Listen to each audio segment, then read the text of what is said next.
तो हेलो दोस्तों, जय हिंद। स्वागत करते हैं फिर से साइबर कृषि एजुकेशन में दोस्तों।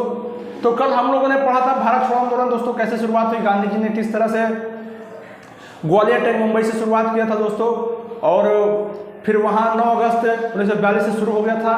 तो उनका जो जोशीला भाषण था दोस्तों 1942 का 1.5 घंटा तक चला था।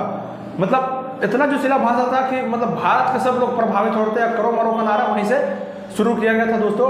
जब उनका जोशीला भाषण सुनकर यहाँ तक कि उनको भगवान का दूत तक कहा गया। पट्टाभी सीताराम मैया जो थे उन्होंने कहा कि जो गांधी जी का उस दिन का भाषण था 8 अगस्त 1942 का, हमें लगा कि कोई भगवान की शक्ति गांधी जी में घुस गई है, पैगंबर का अवतार उन्होंने गांधी जी को कह दिया था। समझ सकते हैं आप कितना जोशीला भाषण था दोस्तों।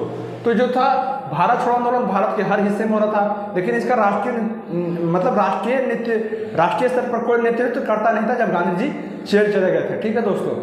तो फिर क्या हुआ था दोस्तों, भारत छोड़ो आंदोलन से अपना बिहार कैसे अछूत रह सकता था। तो बिहार जो था हर आंदोलन में रहा है, चाहे वो भारत छोड़ो आंदोलन हो, असहयोग आंदोलन हो, सविनय अवज्ञा आंदोलन हो, मतलब हर आंदोलन में कहीं ना कहीं बिहार हमेशा से भाग लेता रहा है दोस्तों।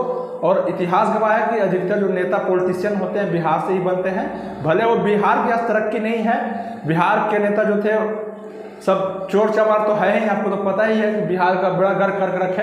तो कहीं ना कहीं बिहार के लोग जो थे, बिहार के नेता थे, उस समय महान नेता हुआ करते थे। डॉक्टर राजेंद्र प्रसाद हुए थे, जयप्रकाश नारायण हुए, तो इन्होंने बिहार का नेतृत्व किया।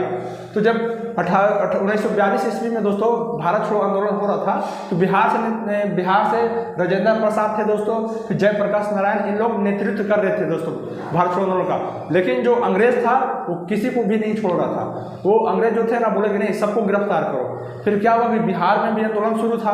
तो बिहार में जो आंदोलन शुरू था दोस्तों, तो उसमें थे राजेंद्र प्रसाद जो थे, उनको पकड़कर बांकीपुर जेल पटना में भेज दिया गया। पटना में बांकीपुर है, तो राजेंद्र प्रसाद को वहीं रखा गया जेल में। ठीक है। फिर उसके बाद जयप्रकाश नारायण को हजारीबाग, झारखंड के हजारीबाग, उस समय तो सब बिहार में ही था। झारखंड तो भाई आपको 15 नवंबर 2000 को अलग हुआ है, सब तो मतलब बिहार में ही था उस टाइम। तो क्या हुआ कि जयप्रकाश नारायण को भी हजारीबाग सेंट्रल जेल में भेज दिया गया। लेकिन जयप्रकाश नारायण थे जो दोस्तों, उन्होंने दिवाली के शुभ अवसर पर मौका उठाया, मतलब दिवाली की खुशियाँ मनाते लोग, और तो वही पर्व में सेंट्रल जेल हजारीबाग से तोड़कर भाग गए। हजारीबाग से वो निकलकर भाग गए। कहाँ भाग गए? तो नेपाल में चले गए, नेपाल के तराई में चले गए। और वहाँ जाने के बाद बैद्यनाथ झा के साथ दोस्तों, बैद्यनाथ झा के साथ आजाद दास्तक नामक एक गुप्त संगठन की स्थापना किया मिलकर। तो गुप्त संगठन जो था आजाद दास्ता, उन्होंने भी भारत छोड़ो आंदोलन में बहुत साथ दिया। तो मतलब ये थे बिहार के लोग जो थे, तो भारत छोड़ो आंदोलन में साथ दे रहे थे, ऐसा नहीं था। ठीक है। तो फिर क्या हुआ कि दोस्तों जो मेन घटना हुई बिहार में दोस्तों, जो वो आपको जो घटना वो एकदम मतलब पूरा दहशतगर्द वाला था। ठीक है। उसमें सबसे भयानक घटना जो था सचिवालय गोलीकांड दोस्तों। सचिवालय गोलीकांड जो हुआ था दोस्तों 11 अगस्त 1942 को सचिवालय गोलीकांड हुई। मतलब जो भारत छोड़ो आंदोलन हो रही था, तो पटना के युवा जो थे पूरा जोश में थे। और वहाँ पर मतलब देखो, पटना जो है ना शुरू से ही स्टूडेंट का हब रहा है। उस समय भी छात्र रहते थे। छात्र जानते हो जब आंदोलन करता है तो फिर किसी की भी नहीं सुनता है, जोश वो अलग ही रहता है कि नहीं। तो सचिवालय गोलीकांड का क्या था मसला तो जब भारत छोड़ो आंदोलन चल रहा था, तो जब युवा लोग जो था ये भी जोश में आगे बोला चलो आज हम लोग भी सचिवालय में झंडा गाड़ के आते हैं। और इन लोगों ने अपना एक बल के साथ गए। तो जो वहाँ का डीएम था दोस्तों, उस समय पटना का डीएम था, जालिम डीएम था, क्या करिएगा। डीएम जो था उस समय आर्चर था। उन्होंने क्या कहा कि जब इन लोग आएंगे, अपने सैनिकों को कहा कि जब इन लोग सचिवालय के अंदर घुसेंगे तो तुम लोग डायरेक्ट गोली चला देना। आप समझ सकते हैं दोस्तों कि कितनी बड़ी वो हादसा रहा होगा, क्या मोमेंट रहा होगा यार। मतलब रूह कांप जाता है जब हम लोग पढ़ते हैं अपना देश किस तरह से आज़ाद हुआ है, कितना परेशानियाँ झेली गई हैं दोस्तों। आँख से आंसू निकल जाता है अपने देश के बारे में जब हम लोग सोचते हैं कि किस तरह से आज़ादी दिलाई गई थी। और आज हम लोग मतलब एक दूसरे से लड़ते हैं, एक दूसरे को मारते हैं, हिंदू मुसलमान करके नफरत फैला रहे हैं। जब आप देखो क्या होता है ना दोस्तों, पढ़ने लिखने से ना पता चलता है देश का इतिहास क्या था, किस तरह से आज़ादी मिली, किस तरह से हिंदू मुसलमान सब कुछ साथ मिलकर लड़ा था देश को। लेकिन कुछ राजनेताओं की वजह से हम लोग में भाईचारा खत्म हो गया। हिंदू मुस्लिम एक दूसरे को देखना नहीं चाहते, ये माहौल पैदा कर दिया गया दोस्तों। लेकिन आज़ादी जब होती उसमें सब लोग साथ दे रहे थे, अपने देश को आज़ादी दिलाने के लिए सब लोग साथ दे रहे थे, ठीक है। तो क्या हुआ कि फिर दोस्तों डीएम जो था वो बोला कि गोली चला दो। अब वहाँ का जो सिपाही लोग था, इन लोग क्या किया कि लोग जो युवा लोग जा रहे थे सचिवालय में झंडा फहराने के लिए, जैसे ही घुसे वहाँ पर गोली चला दिया गया दोस्तों, जिसमें से 25 लोग घायल हो गए और 7 लोग को मार दिया गया दोस्तों।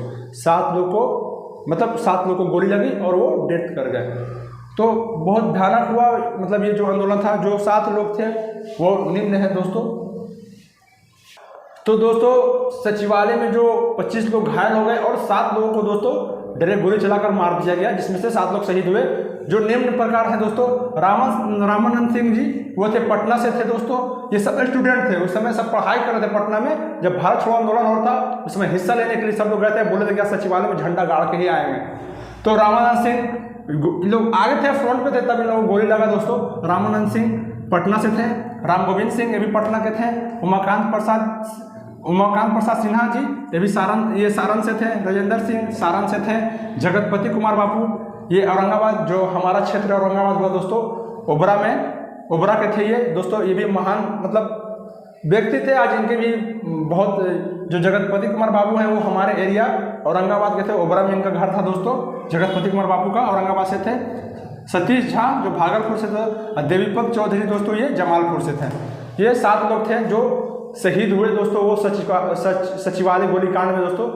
तो इस तरह से बिहार में भी आंदोलन चला दोस्तों, भारत छोड़ो आंदोलन। लेकिन सब्र कब हुआ दोस्तों, जब फाइनली हम लोग को आज़ादी मिली 15 अगस्त 1947 को दोस्तों आज़ादी मिली, तब कहीं ना कहीं सबको सुकून आया दोस्तों, ठीक है। तो यार बहुत सारा पापड़ बेलना पड़ा है। तो बिहार से भी आपको पता चल गया कि कौन कौन थे, जो जयप्रकाश नारायण हुए, राजेंद्र प्रसाद हुए दोस्तों। इन लोगों ने बिहार को संभाला, बिहार से नेतृत्व किया था भारत छोड़ो आंदोलन का, और ये लोग शहीद हुए।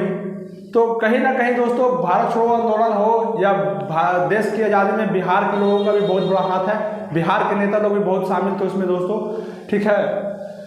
तो आई होप मेरी बातों को समझ गए होंगे, और एक बार आप देख लीजिए। तो आज का टॉपिक हम यहीं पर ख़त्म करते हैं दोस्तों, फिर मिलते हैं नेक्स्ट टॉपिक में। अगर अच्छा लगा हुआ वीडियो तो लाइक शेयर कर देना।